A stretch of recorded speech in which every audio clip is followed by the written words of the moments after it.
हाँ जी, welcome welcome welcome. कैसे हैं आप सब लोग? बढ़िया? हाँ सर, बहुत बढ़िया बहुत बढ़िया। तो आइए गाइस, स्टार्ट करते हैं अपनी क्लास को और बढ़ते हैं आगे। लास्ट क्लास में हम लोग डिस्कस कर चुके थे अपने प्रोडक्शन पॉसिबिलिटी कर्व के बारे में। आज उसी पार्ट को आगे कंटिन्यू करने वाले हैं, क्योंकि कुछ पार्ट हमारे रह गए थे, याद है? तो पीपीसी कर्व के बारे में हम क्या क्या जान चुके हैं, लिखता हूं पहले मैं। हम लोगों ने पीपीसी कर्व की डेफिनेशन कर ली थी। होपफुली किसी को कोई डाउट इसमें नहीं होगा। कोई डाउट मेरे पास अभी तक रिसीव नहीं हुआ। अगर डाउट हो तो नंबर भेज दो बेटा, अपना डाउट अपना। अब बात करना, डेफिनेशन के बारे में बात कर चुके थे, साथ ही साथ में हमने बात की थी इसकी अजम्पशंस के बारे में, कि कौन कौन सी अजम्पशंस हैं जिनके ऊपर, जिनके आधार पर हमारा पीपीसी कर्व बनाया जाता है। जहां हमने पढ़ा था कि सर रिसोर्सेज और टेक्नोलॉजी दोनों चेंज नहीं होंगे तभी पीपीसी कर्व बन सकता है। हमने पढ़ा था सर इसके बारे में कि एक्चुअली जो शेप बनी थी, क्या बनी थी? Concave to the origin. लेकिन उसी कॉनकेव शेप के बारे में आज मैं आपसे डिटेल में बात करने वाला हूं। तो कॉनकेव शेप ऑफ पीपीसी किस चीज को डिनोट करती है, क्यों होती है, उसका क्वेश्चन मेरा आज होने वाला है। ठीक है, अपार्ट फ्रॉम दिस हमने बात की थी आपने पास में कि जो पीपीसी कर्व ड्रॉ होता है, वो पीपीसी कर्व के ड्रॉ होने के पीछे रीजंस क्या हैं, मतलब पीपीसी कर्व एक्चुअली दिखाता किस चीज को है। तो हमने ये बातें की थी। आज हम अपने पास में अपनी क्लास के अंदर कुछ एडिशनल पार्ट इसके रिगार्डिंग करने वाले, जिसके बाद में हमारा प्रोडक्शन पॉसिबिलिटी कर्व पूरा खत्म हो जाएगा। आइए गाइस, तो स्टार्ट करते हैं। आज का कंटेंट हमारा रहने वाला, एक तो रहेगा स्लोप के ऊपर, कि कॉनकेव जो शेप है उस शेप के पीछे रीजन क्या है, प्लस में स्लोप कैसा है। अक्सर बच्चों को दिक्कत आती है कि यार सर स्लोप और शेप में क्या फर्क आ गया। बेटा हम बात करेंगे स्लोप का मतलब क्या है। स्लोप मतलब downward slope, upward slope, straight, उसको स्लोप बोलते हैं। शेप का मतलब अलग होता है, कॉनकेव, कॉन्वेक्स, स्ट्रेट, वो वाला पार्ट रहता है। तो बात करने वाले हैं स्लोप के बारे में। आज हम बात करेंगे अपने मार्जिनल रेट ऑफ ट्रांसफॉर्मेशन के बारे में। क्या बोला मैंने? Marginal rate of transformation. हो सकता है कि आपके पास में ये होता है इशू, सर एमआरटी का जो रेट निकालते हैं इसका एक्चुअल मीनिंग क्या होता है? रट्टा मारे? नहीं बेटा नहीं। मैं फर्ज से बोल रहा हूं, इकोनॉमिक्स में रट्टा नहीं मारेंगे, हर चीज समझ के पढ़ेंगे। हम जानेंगे आज क्यों एमआरटी को एमओसी कहा जाता है। मोसी नहीं बोल रहा हूं मैं, मोसी नहीं बोल रहा हूं, हाँ एमओसी बोल रहा हूं। MOC is marginal opportunity cost. तो टॉपिक आता है अपॉर्चुनिटी कॉस्ट किसे कहते हैं, उसका मीनिंग भी समझाने वाला हूं, इस टॉपिक के अंदर ही आएगा। इसके साथ में हमारे पास में हम एक टॉपिक और करेंगे जिसका नाम है बेटा आपका PPC schedule. PPC schedule, PPC curve, ये पूरा का पूरा पार्ट बेटा एक ही टॉपिक के अंदर कनेक्ट होता है। तो वो तीनों पार्ट जो कनेक्टेड है वो हम पूरा इसमें करने वाले हैं। आइए स्टार्ट करते हैं बिना वक्त गवाए। तो डेफिनेशन क्लियर है, अजम्पशंस क्लियर है, शेप का पार्ट क्लियर है। अब बात करते हैं आगे। तो लीजिए हेडिंग बनाओ मेरे साथ में, हेडिंग बनाओ, लिखो बेटा प्रॉपर्टीज। मैं प्रॉपर्टी पढ़ाता हूं, समझना ध्यान से। लिखो हेडिंग बनाओ, properties of production possibility curve, that is PPC. Product possibilities of production possibility curve. PPC curve की कौन कौन सी, पीपीसी कर्व में आपके पास में कौन कौन सी प्रॉपर्टीज पढ़ने को होती हैं। तो प्रॉपर्टी का मतलब समझो क्या होता है, पहले हर चीज समझो, हर चीज समझो, विद रीजन समझो। प्रॉपर्टीज का मतलब है बेटा कि एक्चुअली जब किसी कर्व के लिए बता रहे हो तो कर्व के शेप के बारे में बात करोगे, कर्व के स्लोप के बारे में बात करोगे, और स्लोप के पीछे रीजंस की बात करते हैं। आपने हमेशा नोटिस किया होगा जब भी कोई पार्ट फेसिंग ग्राफिकल करते हैं उसमें रीजन छिपा होता है कि क्यों ये शेप ऐसी बनी, डाउनवर्ड बोला तो क्यों बोला, स्ट्रेट लाइन बोला तो क्यों बोला, वही हम बात करते हैं।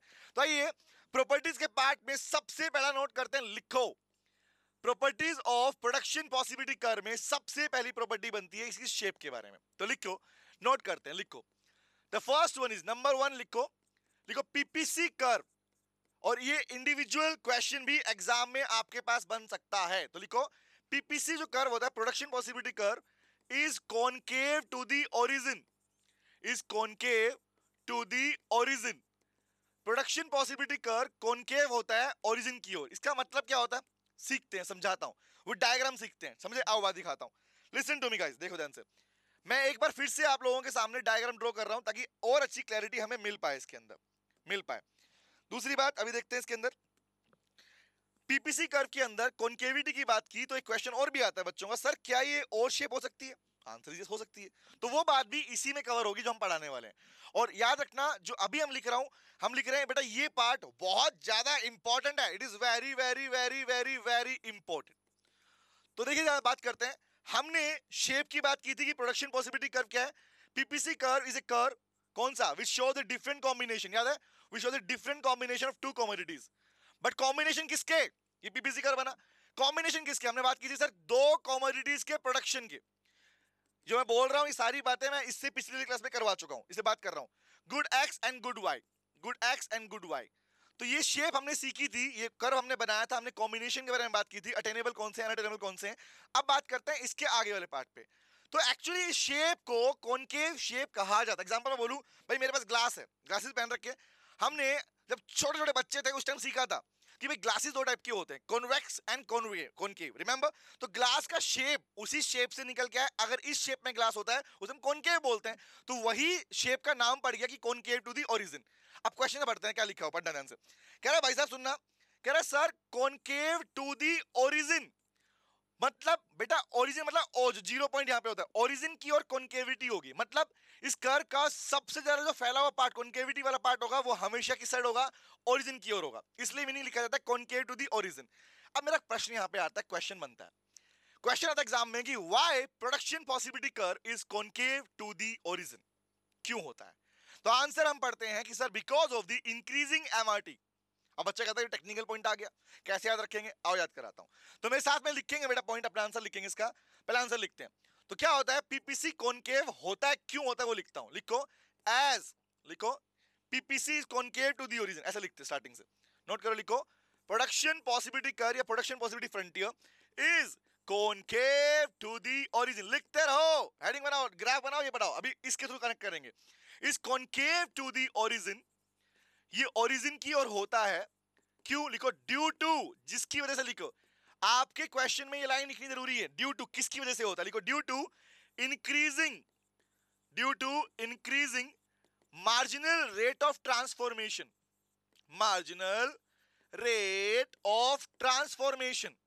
ये पूरा मीनिंग समझाऊंगा विद एग्जांपल, बस लिख लो, marginal rate of transformation short में क्या बोलते हैं, एम आर टी, देख रहे हो, M for marginal, R for rate, T for transform, marginal rate of transformation की वजह से ये कर्व हमारे पास में क्या बनता है, सर कॉनकेव बनता है। लेकिन ध्यान रखना क्या वर्ड बोला मैंने, सर स्पेसिफिकली बोला कि आपके पास बेटे कब, कब बोला, इंक्रीजिंग रेट की वजह से, इंक्रीजिंग रेट की वजह से। अब बच्चा कहेगा हमें तो मीनिंग ही नहीं पता, what is the meaning of marginal rate of transformation, आओ बात करते हैं इसके बारे में, समझे। हालांकि इसके नाम और भी है, नाम भी लिख लो, या इसी को एक और नाम दिया गया, नाम है बेटा लिख लो, marginal opportunity cost, marginal opportunity cost. इसकी वजह से, इसकी वजह से आपका पीपीसी कर्व ड्रॉ होता है, लेकिन इंक्रीजिंग स्लोप हुआ तो ये बनेगा कॉनकेव, अगर डिक्रीजिंग स्लोप हुआ तो बनेगा कॉन्वेक्स, और अगर ये आपके पास में कांस्टेंट बनता है तो याद रखना एमआरटी कांस्टेंट है, मतलब 1 1 1 1 एग्जांपल, तो वो बनेगा स्ट्रेट लाइन। तो हम पहले बात करते हैं ओनली कॉनकेव के बारे में। तो मीनिंग लिखा हम लोगों ने, कॉनकेव क्यों होता है, आंसर इज स्ट्रेट गाइस, कि एमआरटी के इंक्रीज होने की वजह से होता है। अब क्वेश्चन ये बना, अभी इस पे आएंगे वापस, क्वेश्चन ये बन गया कि एमआरटी होता क्या है, किसका नाम है एमआरटी, आओ लिखते हैं इसके बारे में। तो नोट कीजिए, पहले इसके बारे में लिखते हैं जो हमारा मेन वर्ड है। इकोनॉमिक्स में ना चेन पकड़ते रहो कि अगर वर्ड आ गया एमआरटी तो एमआरटी होता क्या है, वर्ड आया एमओसी, एमओसी होता क्या है, फिर इंक्रीजिंग की बात करेंगे, आओ लिखते हैं। तो हेडिंग बनाओ, लिखो बेटा what is the meaning of marginal rate of transformation, मेरी गारंटी है इसको बस सुन लेना, जिंदगी में दिक्कत तुम्हें कभी नहीं आएगी। लिखो मार्जिनल रेट ऑफ ट्रांसफॉर्मेशन।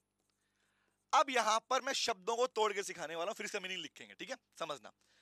तीन शब्दों से मिलके बना एमआरटी, तीन शब्दों से मिलके। पहला शब्द है M, M is called marginal, M is called marginal. दूसरा वर्ड है rate, R is called rate, T is called transformation. अब पहली बात करता हूं, क्या आप लोग जानते हो बेटा मार्जिनल का एक मीनिंग, आप पढ़ते हैं, हम एक बात वर्ड सुनते हैं स्टार्टिंग से, what is the meaning of marginal, क्या होता है मार्जिनल का मतलब, always remember marginal always means additional. तो क्या मैं मार्जिनल को एडिशनल वर्ड दे सकता हूं नाम, हाँ दे सकते हो। तो मार्जिनल मतलब क्या हुआ, एडिशनल को बोलते हैं। तो एडिशनल रेट, किस चीज का रेट की बात कर रहा है, ट्रांसफॉर्मेशन। क्या हम जानते हैं ट्रांसफॉर्मेशन का दूसरा नाम है प्रोडक्शन, क्या बात कर रहे हो हैं, हाँ, ट्रांसफॉर्मेशन वर्ड है, transforming the goods and services, remember transforming the raw material into final goods and services, that the word is termed as transformation. मतलब सिंपल सी बात, ट्रांसफॉर्मेशन कहो या प्रोडक्शन कहो, इसका मतलब सेम है। तो मीनिंग क्या बना पढ़ना, additional rate of transformation, rate को मैं रेट लिखता हूं, एडिशनल रेट ऑफ ट्रांसफॉर्मेशन। अब इसका मीनिंग और समझते हैं, मतलब समझो क्या बोला। अब प्रोडक्शन का मतलब क्या होता है भैया, सिंपल सी बात, आप जब किसी कमोडिटीज को प्रोड्यूस करते हो, आई can use the word producing goods and services, मतलब क्या है, प्रोड्यूसिंग गुड्स एंड सर्विसेज, मैं गुड्स की बात कर रहा हूं स्पेसिफिक, यहां पे प्रोडक्शन की बात कर रहे हैं, प्रोड्यूसिंग गुड्स एंड लॉस लिख देता हूं, सर्विस वाला पार्ट भी। अब बात समझना, अब ये मीनिंग टूट चुका है, अब इसको लाइन देनी है हम लोगों ने। ताकि समझ में आए प्रॉपर तरीके से। याद करो जब प्रोडक्शन पॉसिबिलिटी कर्व बनाया था, अभी मैंने बनाया था, तो ये पीपीसी के पीछे जो रीजन है समझना, हमने पढ़ा था कि sir with given resource given technology, word आया भाई। प्रोडक्शन पॉसिबिलिटी कर्व क्या दिखाता रहा, याद करो, पीपीसी कर्व शो करता है सर प्रोडक्शन की पॉसिबिलिटीज को, मैक्सिमम पोटेंशियल को, ना कि एक्चुअल वाले पार्ट को। तो क्वेश्चन ही आया कि मुझे बताओ एमआरटी क्या होता है। तो बेटा एमआरटी का मीनिंग होता है, सुनना ध्यान से, फोकस सामने, पूरा फोकस सामने। एमआरटी का मीनिंग होता है बेटा कि अगर किसी एक कमोडिटी के प्रोडक्शन को बढ़ाओगे, लेट्स सपोज एग्जांपल के लिए इस कर्व में मान लो मैं कहता हूं गुड वाई, जो यहां पे कमोडिटी लिख रहा हूं, अगर मैं उसके प्रोडक्शन को बढ़ाऊंगा, उसके प्रोडक्शन को इंक्रीज करूंगा, तो चेक करो रिसोर्स तो वही है भैया, भाई लैंड भी वही, हमने लास्ट में बात की थी, लैंड भी वही है, रिसोर्स भी वही है, क्योंकि as per the assumption, remember.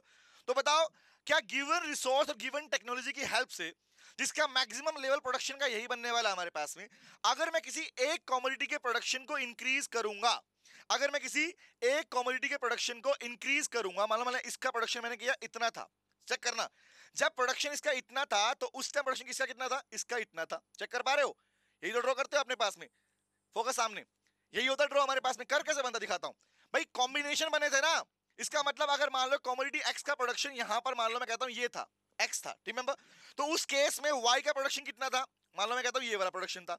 अब एक क्वेश्चन, बेसिक सा क्वेश्चन है, लैंड भी लिमिटेड, रिसोर्स भी limited, I can use your technology भी लिमिटेड, तो with the given technology, with given machineries, tell me, सोचो, अब भाई घर में जितना पार्ट, एग्जांपल कनेक्ट करता हूं, समझना, मेरे घर में जो अवेलेबल है उसी से तो बन पाएगा कुछ ना कुछ। अगर किसी ने मुझे बोला बाहर से लाना अलाउड नहीं है, सुनना, किसी ने बोला घर में कुछ गेस्ट आए हैं, सुनना ध्यान से, घर में कोई गेस्ट आए हैं, गेस्ट के लिए खाना बनाओ, गेस्ट के लिए खाना बनाओ, तो मैं क्या बोलूंगा, क्या बाहर जा सकता हूं, बोले बाहर जाना मना है, घर से मंगवा भी नहीं सकते, आपके पास जो है उससे बनाओ।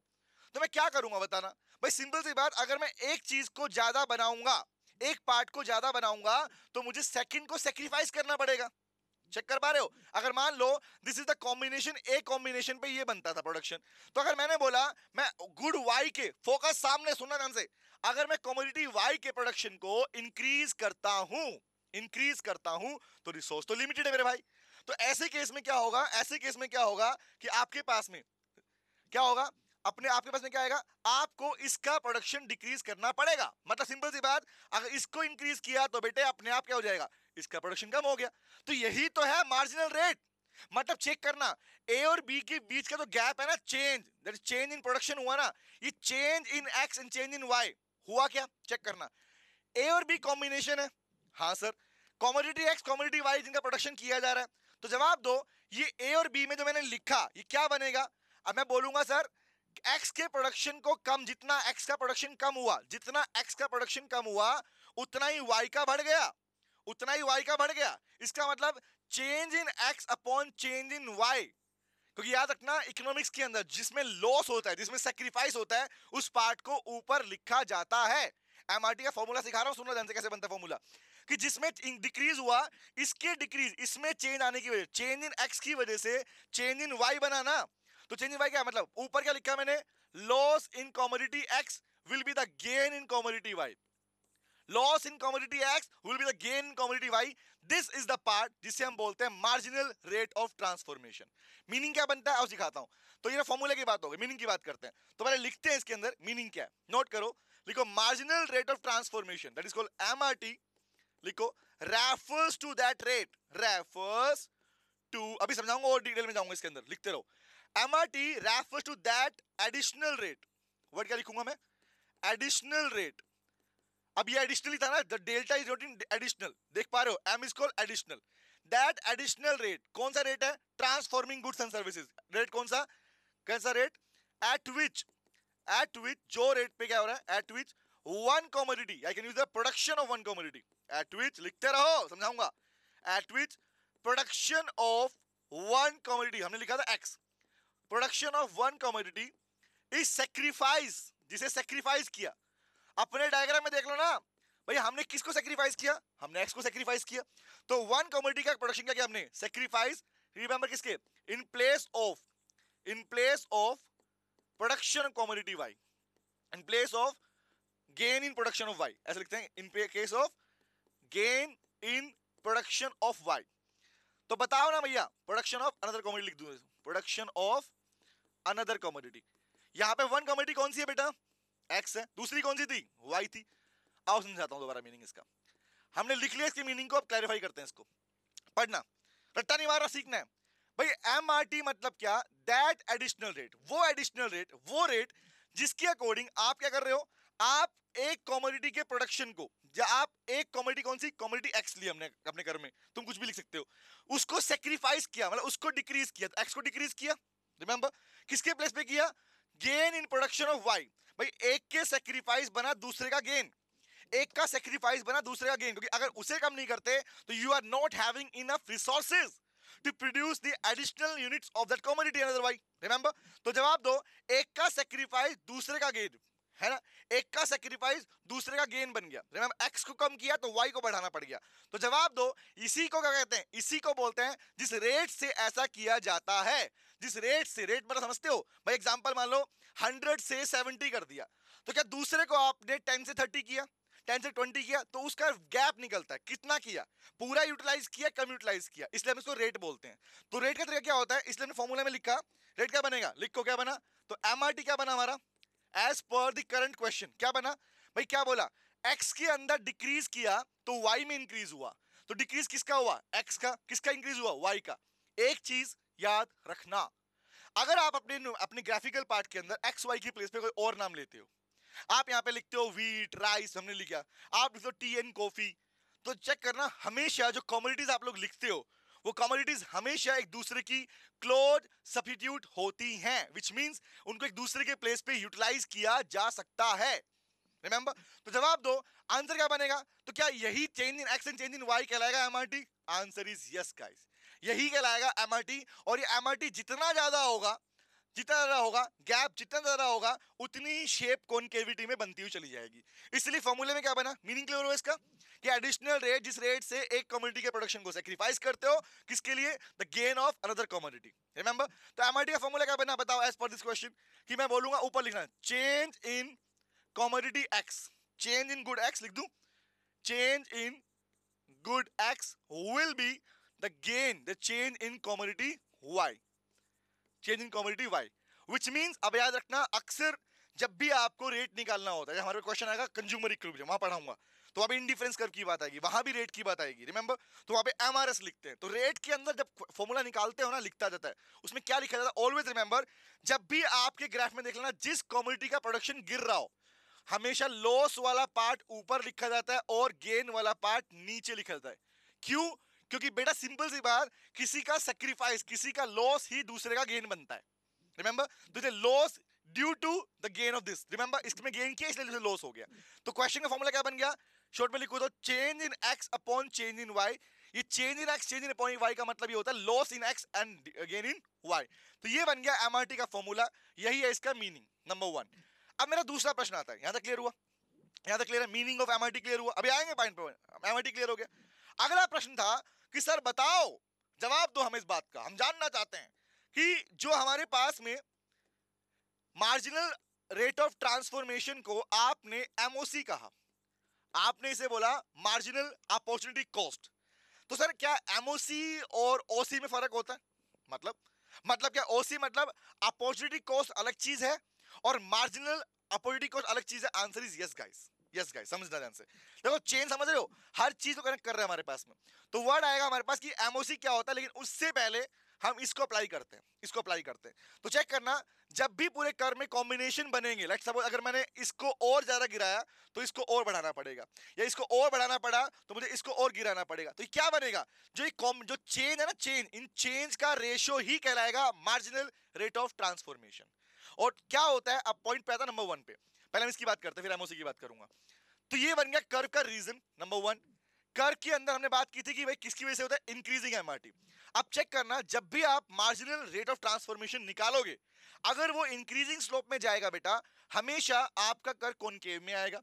अगर मार्जिनल रेट आया, हमारा एग्जांपल आया 1 2 3 4 5 बढ़ रहा है, इंक्रीज हो रहा है, तो रेट शेप हमेशा से बनेगी। Even you can apply the points also, दिखाओगे अपने आप कर्व वैसा बनेगा। दूसरा, अगर शेप आई 5 4 3 2 1 डिक्रीजिंग में आई, तो शेप ऐसी नहीं बनेगी, शेप बनेगी कॉन्वेक्स टू रीजन। रिमेंबर, आओ दिखाता हूं, ये बात क्लियर है, डन हो गया, मीनिंग क्लियर है एमआरटी का। फॉर्मूला क्लियर है एमआरटी का। अब आता हूं अगले प्रश्न के ऊपर। अगला प्रश्न आया कि क्या मार्जिनल अपॉर्चुनिटी कॉस्ट और एमओसी सेम है? आंसर इज यस गाइस, लेकिन ओसी इज डिफरेंट। लिखता हूं, एक टॉपिक का नाम लिखो, पहले लिखो अपॉर्चुनिटी कॉस्ट, फिर मैं बताऊंगा एमआरटी का शेड्यूल कैसे बनता है, मतलब पीपी शेड्यूल कैसे बनाएंगे, निकालते कैसे, सिखाने वाला हूं। पहले लिखते हैं अपॉर्चुनिटी कॉस्ट किसे कहा जाता है। तो वर्ड समझना, the word is called opportunity, मतलब होता है अवसर, हिंदी में बोलते हैं अवसर लागत। Remember what is the meaning of opportunity cost? बात बताओ, सोचना ध्यान से। अगर मान लो मैं कहता हूं कि मेरी बात करता हूं, सुनो ध्यान से, मेरी बात करता हूं, मान लो मैं डॉक्टर हूं, सुनना, आई एम डॉक्टर गाइस, सुनना ध्यान से, प्लीज सुन लो, अपने आप समझा दूंगा पॉइंट में। एक कहानी सुनो ध्यान से। सोचो सोचो सोचो, मैं तुम्हारा टीचर ना होके क्या होता, मैं था डॉक्टर, ठीक है, मैंने मेरी एमबीबीएस की पढ़ाई की हुई है, डॉक्टर हूं। अब मेरे पास में दो ऑप्शन दिए गए, बोला अगर आप किसी हॉस्पिटल में, किसी दूसरे के हॉस्पिटल में जाके काम करते हो सर, तो आपको महीने का, मंथ का 1 लाख रुपए मिलेगा। 1 लाख रुपए per month you will earn. सुनना ध्यान से, 1 लाख रुपए per month you will earn, मतलब ओके, बढ़िया बात है। बट लेकिन अगर आप अपना खुद का क्लिनिक ओपन करते हो, बताना मुझे क्या करूं मैं, अगर आप अपना खुद का क्लिनिक ओपन करते हो तो वहां पर आप कमाओगे 80,000 rupees per month, per month. तो क्वेश्चन ये आता है, ये तो बात मेरी है, ये तो बात मेरी है। अब एक बात का रिप्लाई करना, पूछता हूं आप लोगों से, सोचना, गेस करना, आंसर निकालना इसका क्या बोल रहा हूं। इसके बाद मैं लिखवाऊंगा मीनिंग, पहले इसकी बात करते हैं। अगर मैं हॉस्पिटल को चूज करता हूं, that will I will earn 1 lakh rupees per month, तो मैंने किसको सेक्रीफाइस कर दिया? बताओ, मैंने किसको सेक्रीफाइस कर दिया? सर इसका मतलब आपने क्या किया, आपने जब इसको गेन करना चाहा तो आपको ये सेक्रीफाइस करना पड़ा। Case number one. तो केस नंबर वन क्या बना? केस नंबर वन क्या बना? इफ आई चूज हॉस्पिटल, अगर मैं हॉस्पिटल को प्रेफर करता हूं, अगर मैं हॉस्पिटल को प्रेफर करता हूं, तो मेरी अपॉर्चुनिटी कॉस्ट कितनी कहलाएगी? क्वेश्चन ये है, बताओ। तो 1 लाख अगर चूज किया, तो जो मैंने सेक्रीफाइस किया वो कितना किया? सर आपने 80,000 सेक्रीफाइस किया। तो ध्यान रखना, जिसे हम सेक्रीफाइस करते हैं दूसरे के गेन के लिए, जिसे हम सेक्रीफाइस करते हैं दूसरे के गेन के लिए, that will be termed as, क्या कहलाएगा? ये 80,000 रुपए क्या कहलाएगा? ये मेरी कहलाएगी अपॉर्चुनिटी कॉस्ट। क्या कहलाएगी? Opportunity cost. और अगर मान लो मैंने क्लिनिक को चूज किया होता, तो उस केस नंबर 2 में क्या बनता? This 1 lakh rupee will be my opportunity cost. तो मीनिंग क्या होता है, लिखता हूं मैं, मीनिंग लिखते मेरे साथ में। मीनिंग क्या बना? लिखो, opportunity cost is the cost, कौन सी कॉस्ट है? लिखो, इज द कॉस्ट ऑफ, हम बात कर रहे हैं प्रोडक्शन की, यहां पर प्रोडक्शन की बात नहीं कर रहा हूं, लिखना, of producing, producing one commodity, एक कमोडिटी को प्रोड्यूस करना in place of another commodity, one commodity in respect of या in place of another commodity. अगर आप एक कमोडिटी का प्रोडक्शन करना चाह रहे थे ज्यादा, तो आपको सेकंड को सेक्रीफाइस करना पड़ा। इसका मतलब क्या हुआ? इसका मतलब यह हुआ कि जो हमने अभी एग्जांपल क्लास में लिया, उसके अकॉर्डिंग क्या किया, जब मैं वाई के प्रोडक्शन को बढ़ाना चाहता था, तो मुझे एक्स को सेक्रीफाइस करना पड़ा। तो जिस रेट से मैंने वो सेक्रीफाइस किया, that is called opportunity cost. क्योंकि कॉस्ट किस चीज की? रिसोर्सेज की और टेक्निक्स की। क्योंकि मैंने कहीं ना कहीं क्या किया, वाई के प्रोडक्शन को बढ़ाने के लिए, वाई के प्रोडक्शन को बढ़ाने के लिए मैंने जो रिसोर्सेज एक्स पे लगाए जा रहे थे, उनको उठा के यहां लगा दिया। सिंपल सी बात भैया, है ना, सिंपल सी बात। तो क्या किया, जिस रेट से आप ऐसा करते हो, उसी को मीनिंग दिया गया बेटा अपॉर्चुनिटी कॉस्ट। तो मीनिंग क्या बनता है? Opportunity cost is the cost of producing one commodity, is the cost of producing one commodity in terms of another. दूसरी कमोडिटी के प्लेस पर जिस रेट से आप उसके पार्ट को रिप्लेस करते हो, that will be called as opportunity cost, number one. लेकिन हमने जो बात की वो क्या थी? अब वर्ड आया कि बताओ फिर मार्जिनल अपॉर्चुनिटी कॉस्ट क्या होता है। अब बताओ, अगर मैं मीनिंग रखूं मार्जिनल अपॉर्चुनिटी कॉस्ट, मतलब कहीं ना कहीं सोचो ना ध्यान से, भाई कॉस्ट का सीधा कनेक्शन किससे है? प्रोडक्शन के साथ। तो एमआरटी एमओसी के बराबर ही है, इक्वली सेम ही कह रहा था। क्यों? सिंपल सी बात, प्रोडक्शन ट्रांसफॉर्मेशन वाला प्रोडक्शन, प्रोडक्शन में लगने वाली कॉस्ट भी रिप्लेस होगी। सोचो ध्यान से, अगर मैं किसी एक कमोडिटी के रिसोर्सेज को यूज करूं दूसरी कमोडिटी के लिए, तो इसका मतलब क्या किया, मैंने कॉस्ट को भी रिप्लेस कर दिया ना उसके लिए, है ना। तो वर्ड क्या बना? अब बताओ, अगर अपॉर्चुनिटी कॉस्ट का मीनिंग बनता है the cost of producing one commodity in terms of another, तो बताओ मार्जिनल का मीनिंग क्या बनेगा? क्या वर्ड यूज कर सकता हूं मैं? मार्जिनल मतलब क्या दिखा था? एडिशनल। तो एडिशनल अपॉर्चुनिटी कॉस्ट क्या कहलाएगी बताना? एडिशनल अपॉर्चुनिटी कॉस्ट क्या कहलाएगी? सेम मीनिंग, कौन सी सर? एडिशनल रेट, कौन सा? Additional cost. वर्ड क्या जाएगा यहाँ पे? बढ़ जाएगा एडिशनल कॉस्ट, यहाँ पे बढ़ जाएगा additional cost of producing one commodity in terms of another is termed as, क्या बोलते हैं? एमओसी। क्योंकि इसका पार्ट भी क्या बनेगा? एमओसी इज इक्वल टू, मतलब अगर आपने वाई को ज्यादा प्रोड्यूस किया तो आपको एक्स को सेक्रीफाइस करना पड़ेगा, that is the termed as additional rate बोलते हैं। तो चेक करो क्या सेम फॉर्मूला बना, मीनिंग भी सेम बना, मीनिंग भी सेम बना। इसलिए बोलते हैं एमओसी और एमआरटी दोनों बेटा आपस में इक्वल होते हैं। एमओसी और एमआरटी आपस में इक्वल होता है। अगर इस पे फिर भी डाउट रहे तो प्लीज मुझे कमेंट बॉक्स में या मुझे मैसेज करके बता देना, ताकि मैं इस पार्ट को प्रॉपर मेंशन कर दूं और डिटेल में समझा दूं इस पार्ट को। डन है गाइस? पहला पार्ट क्लियर हुआ, मीनिंग क्लियर हुआ दोनों का। अब आता हूं मैं शेड्यूल के ऊपर। या तो कोई डाउट किसी को? तो एमआरटी कहूं तुझे, एमआरटी कहूं या एमओसी कहूं, दोनों का कनेक्शन सेम ही है। जितना ट्रांसफॉर्मेशन, जितना प्रोडक्शन होगा उतनी कॉस्ट लगेगी। जितना प्रोडक्शन को सेक्रीफाइस करोगे उतना ही कॉस्ट सेक्रीफाइस करनी पड़ेगी। This the reason both are same, both are same. Meaning clear हुआ? याद रहेगा, क्लियर हो गया। चलें आगे बढ़े। तो हमारा फर्स्ट मीनिंग था कि बताओ भैया कि PPC concave to the origin क्यों होता है। लाइन नंबर 1 क्यों होता है, मिल गया आंसर। आगे आया दूसरा वर्ड एमआरटी किसे कहते हैं, कॉस्ट कैसे निकाली जाती है। नंबर 2, अब इस पे क्वेश्चन करते हैं। चले आओ दिखाता हूं कि किसकी बात कर रहे हैं। तो लीजिए गाइस हेडिंग बनाओ। हमारे पास अभी प्रॉपर्टी चल रही है, इसी प्रॉपर्टी में टॉपिक करता जा रहा हूं मैं, ठीक है? नंबर लिखो नेक्स्ट। अब बताओ हेडिंग बनाओ, लिखो PPC schedule. PPC schedule production possibility curve का शेड्यूल बनाते हैं। इस शेड्यूल की हेल्प से you will get to know, detail में सीख जाओगे एमआरटी एक्चुअली होता क्या है, सीख जाओगे। दिखाओ, आओ दिखाता हूं। नोट करो बेटा, समझते हैं बात को ध्यान से। क्या बोला, लिखते हैं। हेडिंग बना, लिखो क्वेश्चन, लिखो कॉमोडिटीज, कॉम्बिनेशन लिखता हूं, वर्ड लिखो कॉम्बिनेशन। अब मैं आपकी दोनों कॉमोडिटीज के कॉम्बिनेशन बनाने वाला हूं। लेट्स सपोज अगर मान लो मैंने यहां कर्व बना दिया, तो इस कर्व के अंदर एक एक्स कॉमोडिटी एक वाई कॉमोडिटी, दोबारा लिख लेता हूं मैं। दिस इज कॉमोडिटी एक्स का प्रोडक्शन और दिस इज कॉमोडिटी वाई उसका प्रोडक्शन। ये बन गया मेरा पीपीसी कर्व, ठीक है? बात समझते हैं। तो बात समझना, मैं लिखता हूं। तो कॉम्बिनेशन की बात करूंगा, एक कॉम्बिनेशन, दूसरा कॉम्बिनेशन, तीसरा combination, like A B C, ठीक है? आगे आओ। तो लिखा मैंने, लिखता हूं combination A B C D E. लिखता हूं, साइड में लिखो, नोट करो। लिखो क्या लिख रहा हूं। फर्स्ट लिखा मैंने commodity X, that is good X का production, production of commodity X. I am giving the question कि कैसे आंसर निकालते हैं। नंबर 2, फिर बात करता हूं मैं किसकी, गुड वाई का प्रोडक्शन, कॉमोडिटी वाई का प्रोडक्शन, और साइड में हमें निकालना है एमआरटी। क्वेश्चन आता है इसके ऊपर कि मार्जिनल रेट ऑफ ट्रांसफॉर्मेशन निकालो और रेट निकाल के बताओ कि शेप कैसी बनेगी। बात करें, चलो बात कर लेते हैं। तो लीजिए गाइस, मैं कुछ वैल्यू ले रहा हूं, लिखते हैं पहले। लिखो, मान लो मैं कहता हूं कॉमोडिटी वाई की एक्स कितनी है, समझना ध्यान से। एक्स का प्रोडक्शन लिखता हूं, लिखो 15 12 9, रिमेंबर 15 12 9 5 और 0, ठीक है? यहां लिखता हूं, लिखो 1 2 3 4 5, सिंपल अल्फाबेट 1 2 3 4 5। अब मुझे इस क्वेश्चन को सॉल्व करके दिखाओ। सर आप करो, अब दिखाता हूं।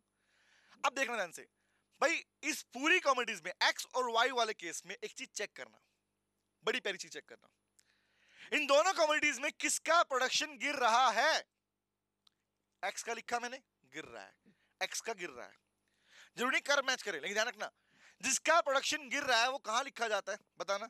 आपने अभी सीखा कि मार्जिनल रेट ऑफ ट्रांसफॉर्मेशन का फॉर्मूला होता है बेटा change in X change in Y. क्यों लिखते हैं एक्स वाई वाई? इसका मतलब जिसमें लॉस हुआ वो ऊपर, जिसमें गेन हुआ वो नीचे। लॉस मतलब सेक्रीफाइस हुआ ऊपर, गेन हुआ नीचे। चेक करो, अब चेक करना, मैंने डेल्टा वर्ड लगाया, चेंज इन एक्स लिखा है, change in x naught x. तो एक्स का प्रोडक्शन गिर रहा है 15 12 9 5 0, बढ़ किसका रहा है? गुड वाई का 1 2 3 4 5। अब क्वेश्चन है कैसे, समझते हैं ध्यान से, आओ बात करते हैं। तो अगर मुझे मार्जिनल रेट ऑफ ट्रांसफॉर्मेशन निकालना है तो यहां पर आओ थोड़ी कैलकुलेशन की जाए इसके ऊपर, ताकि हमारा आंसर प्रॉपर निकल के आता है और तुम मुझे बताना शेप क्या बनेगी, ठीक है? आओ पहली बात हम निकाल रहे हैं एमआरटी। तो एमआरटी का मीनिंग क्या सीखा guys? Change in X upon change in Y. तो 1 बाय 1 आपको सभी कॉम्बिनेशन के ऊपर डेल्टा चेंज निकालना। चेंज मतलब एक्स में कितना चेंज आया और वाई में कितना चेंज आया। अब एग्जांपल, मेरे पास इससे पहले का पार्ट नहीं है, नहीं है ना, तो मानूंगा 0 है, कोई चेंज नहीं हुआ, तो मतलब ये रहेगा कांस्टेंट, ठीक है? आगे आता हूं, अब चेंज निकालते हैं। क्या बोला? कॉमोडिटी एक्स जो थी 15 से 12 हो गई। फोकस सामने, हर चीज समझना, डिटेल में बता रहा हूं आपको मैं। फिर जितना पढ़ा है वो पूरे कनेक्ट कर दूंगा आप लोगों के लिए, सुनना ध्यान से। 15 से 12 हुआ मतलब चेंज इन एक्स कितना बताओ, डेल्टा एक्स कितना आया सर, इट इज 3। कितना आया, 3 की डिस्टेंस आया। रिमेंबर यहां क्या हुआ, 1 से 2 हो गया, प्लस का मतलब 1 हो गया, चेंज कितना है 1। तो बताओ चेंज इन एक्स मतलब 3 बाय, एक कॉम्बिनेशन लिखता हूं, 3 बाय 1 कितना बना बेटा 3। बेसिक पॉइंट है, change in X loss in X upon the gain of Y, 3 by 1 कितना बना बेटा, इट इज 3 बन गया, इट इज 3। आगे आओ, इसके बाद चेंज कितना हुआ बताना, 12 से 9, इसको मैं और चेंज करता हूं, 8 लिखता हूं, चलो 8 लिख लो यहां पे, 12 से 8 हो गया, चेंज इन एक्स कितना सर 4, यहां कितना हुआ 1, तो 4 बाय 1 कितना बना, इट इज 4। आगे आओ, 8 के बाद अब आता हूं इसके बाद मैं इसको लिखता हूं 2 लिखता हूं 2, इसको 2 लिख लो क्योंकि हमारे पास वैल्यू सही बैठे हमारे पास में, क्योंकि मैंने फॉर्मूला क्वेश्चन बनाया आप लोगों के लिए। चेक करो चेंज इन एक्स कितना हुआ, चेंज इन एक्स कितना है सर 8 से 2 हो गया, 6 का चेंज, यहां कितना हुआ 1 का चेंज, तो कितना बना 1। ऐसे ही आप जब अपने पास में चीजों को इंक्रीज करते रहोगे, डिग्री डालते रहोगे, तो you will get to know the value क्या हो गया हमारे पास में। एक और एग्जांपल से मैं इसको और लिखता हूं यहां पे, 4 से मान लीजिए मैं कहता हूं ये हो गया 0, तो 4 और कितना हुआ हमारे पास में वैल्यू इसकी आई। चेक करो बेटा अगर 2 से 2 कितना है, चेंज कितना आया 2, तो 2 बाय 4 कर रहा हूं, 4 नहीं करते, चलो चेंज करते हैं, एग्जांपल वैल्यू निकालता हूं, डिक्रीजिंग पार्ट पे जा रहा है, ठीक है। अगर मान लो मैं कॉम्बिनेशन यहां से लेके चलता हूं इसको, तो चेक करना बेटा इस वाले पार्ट के बाद से, बट इस वाले पार्ट से यहां तक ये वैल्यू हम चेंज हो सकती है हमारे पास में, लेकिन ध्यान रखना नॉर्मल केसेस में आपके पास अगर आप किसी का प्रोडक्शन और गिरा रहे हो, क्योंकि जीरो से नीचे क्या लेके जाऊं वैल्यू मैंने कब रख ली पहले से, तो यहां पर वैल्यू क्या बनेगी हमारे पास में, क्या बनेगी हमारी वैल्यू बन जाएगी इंक्रीजिंग रेट के ऊपर। अब चेक करो marginal rate of transformation MRT किस रेट से इंक्रीज हो रहा है, क्या ये इंक्रीजिंग रेट पे जा रहा है डिक्रीजिंग रेट पे जा रहा है, चेक करो क्या ये इंक्रीजिंग रेट पे जा रहा है या डिक्रीजिंग रेट के ऊपर जा रहा है, ये तो वैल्यू कितनी आएगी, ये वैल्यू कितनी आई 1, तो 2 बाई 1 कितनी बनी 2, लेकिन यहां पे तो कम हो गया, लेकिन ध्यान रखना अपोर्टिंग अगर आपके पास में हम वैल्यू चेक करें 3 4 6 क्या बना sir, MRT is increasing rate, MRT का रेट क्या हो रहा है, मार्जिनल रेट ऑफ ट्रांसफॉर्मेशन का रेट बेटा बढ़ रहा है, इंक्रीज हो रहा है। तो बताओ मुझे इंक्रीजिंग रेट होने पर कौन सी शेप बनती है, क्वेश्चन और भी करा दूंगा बाद में अलग से मैं, क्योंकि मैंने रैंडम क्वेश्चन बनाया था वैल्यू अलग से ली हमने इसमें। बताओ मुझे अगर आपके पास में रेट इंक्रीज होता है, एमआरटी निकला क्या हुआ 3 4 6 ऐसे बढ़ता जाएगा हमारे पास में, तो अगर मान लीजिए मुझे बताओ अगर हमारे पास में रेट इंक्रीज होता है तो उस केस में बताओ मेरे भाई कौन सी शेप बनेगी, इसको हटा देता हूं चलो पार्ट को, तो मैं इतना क्वेश्चन ले लो इसमें, बताओ तो कौन सा पार्ट बनेगा, क्योंकि वैल्यू पूरी करनी पड़ जाएगी नहीं तो हमको, आओ क्या बनेगा, इट इज मार्जिनल क्या होगा इंक्रीजिंग रेट, तो इंक्रीजिंग एमआरटी होने पर क्या होता है बताओ, इंक्रीजिंग मार्जिनल रेट होने पर क्या होता है, answer is concave to the origin, concave to the origin. एक तो क्वेश्चन बन गया मेरे लाल ये वाला पार्ट बन गया, फर्स्ट पार्ट क्लियर है। तो यार एमआरटी जब भी बढ़ेगा शेप क्या आएगी, आंसर क्या आएगा concave to the origin, even अगर मैंने अप्लाई करके देखूंगा ग्राफ पे तब भी ऑटोमेटिक शेप कॉनकेव ही बनने वाली है, लाइन नंबर 1। एक और पार्ट लेता हूं और क्लैरिटी से लेते हैं, चलो बात करते हैं, एक क्वेश्चन और लेता हूं, क्वेश्चन नंबर 2 लेके चलते हैं, यहां पे बात करते हैं, बताना मुझे मैंने कहा कॉम्बिनेशन दिए गए हैं, ये क्वेश्चन करते हैं, इसकी वैल्यू सही रखेंगे हम लोग, कॉम्बिनेशन दिए गए हैं A B C D E, commodity Y X दिया है, एक्स का कॉमोडिटी प्रोडक्शन नोट करो लिखो, एक्स का प्रोडक्शन और कॉमोडिटी वाई का प्रोडक्शन, यहां मैं लिखता हूं नोट करना 1 2 3 4 5, यहां मैं लिखा 5 4 3 2 1। अब इस क्वेश्चन में मुझे एमआरटी निकाल के दिखाओ, इस क्वेश्चन में मेरे को आप लोग मार्जिनल रेट ऑफ ट्रांसफॉर्मेशन निकाल के दिखाओ, निकालो सर किसका इंक्रीज किसका डिक्रीज, एक्स वाई इसमें क्या करो देखो चेक करो, यहां पे एक्स नहीं यहां पे वाई, तो फॉर्मूला क्या बन जाएगा बताना, क्या हमेशा एक्स वाई लिखोगे, नहीं, MRT is equal to change in Y upon change in X, तो याद रखना ये एक्स और वाई का कॉम्बिनेशन नहीं है, ये पूरी कहानी है कि लॉस किस में हो रहा है और गेन किस में हो रहा है, लॉस ऊपर गेन नीचे। तो चेक करो ये वाली कॉमेडी वाई गिर रही है तो 5 से 1, ये ऊपर तो कांस्टेंट लगा दूं जीरो था पीछे पार्ट, 5 से 1 चेंज कितना है 1, तो 1 बाय 1 कितना बना 1 by 1 is equal to 1, again 1 by 1 is equal to 1, 1 by 1 equal to 1। Check करो अब चेक करो मार्जिनल रेट ऑफ ट्रांसफॉर्मेशन इसमें क्या था इंक्रीजिंग में था, यहां पर क्या बेटा कांस्टेंट है। तो बताओ जब एमआरटी की शेप ही आपके पास में, एमआरटी की वैल्यू ही आपके पास में बेटे, हमारे पास में अगर इंक्रीजिंग रेट नहीं आ रही है, नहीं आ रही है, तो भैया सिंपल सी बात याद करो, तीन शेप की बात की थी मैंने। अगर एमआरटी की वैल्यू इंक्रीजिंग हुई, concave to the origin, constant हुई, तो क्या बनेगा, it will be straight line curve. अगर मान लीजिए रखना, अगर अगर एमआरटी की वैल्यू कितनी आई, कांस्टेंट आती है, वैल्यूज कांस्टेंट आती है, तो कर्व की शेप क्या होगी बेटा, कॉनकेव नहीं होगा, क्या होगा वो, एपीपीसी इज स्ट्रेट लाइन। सेम अगर मान लो मैं कहता हूं यहीं पर, अगर एमआरटी की वैल्यू डिक्रीजिंग आई होती, एमआरटी आया होता मान लो 5 4 3। हेलो स्टूडेंट्स, आपने हमारा टेलीग्राम एंड व्हाट्सएप का ग्रुप तो अभी तक ज्वाइन कर ही लिया होगा। अगर नहीं किया है तो अभी जा करके ज्वाइन करो। ग्रुप को ज्वाइन करने का लिंक नीचे डिस्क्रिप्शन बॉक्स में गिवन है। There you will receive every update regarding class 11th and 12th classes plus free PDF notes and MTPs and RTPs with the solution. और वहां पर होंगे आपके डेली क्विजेस जो कि आपकी हेल्प करेंगे आपको और ज्यादा स्ट्रॉन्ग बनाने में। So don't waste your time. Join the Telegram and WhatsApp group right now. Till then, keep studying and keep learning. Bye bye. बताइए अगर मान लीजिए इसकी वैल्यू कितनी आई होती, हमारे पास में डिक्रीजिंग आई होती, तो शेप क्या बनती, answer is convex to the origin, convex to the origin. तो guys this is the base, ये है reason. Marginal rate of transformation की वैल्यू में चेंज आया तो पीपीसी की शेप भी बदल जाएगी। लिख ले इस बात को, आओ लिखते हैं। तो लिखो बेटा, एमआरटी की वैल्यू का फर्क क्या पड़ता है, लिखते हैं। तो लिखो, if marginal rate of transformation that is called marginal opportunity cost, पहला लिखो नंबर वन। दूसरा लिखते हैं नंबर वन लिखो सबसे पहले, अगर रेट क्या हुआ, इंक्रीजिंग रेट, क्या हुआ, इंक्रीजिंग रेट, तो शेप कैसी बनेगी, लिखो, the shape will be concave to the origin, shape बनेगी बेटा concave to the origin, line number one. Number two लिखो, अगर यही वैल्यू किसमें आई हमारे पास में, डिक्रीजिंग आई होती, गिर रहा होता, तो यार शेप क्या बनती, कॉन्वेक्स टू द ओरिजिन, क्या बनती, कॉन्वेक्स टू द ओरिजिन।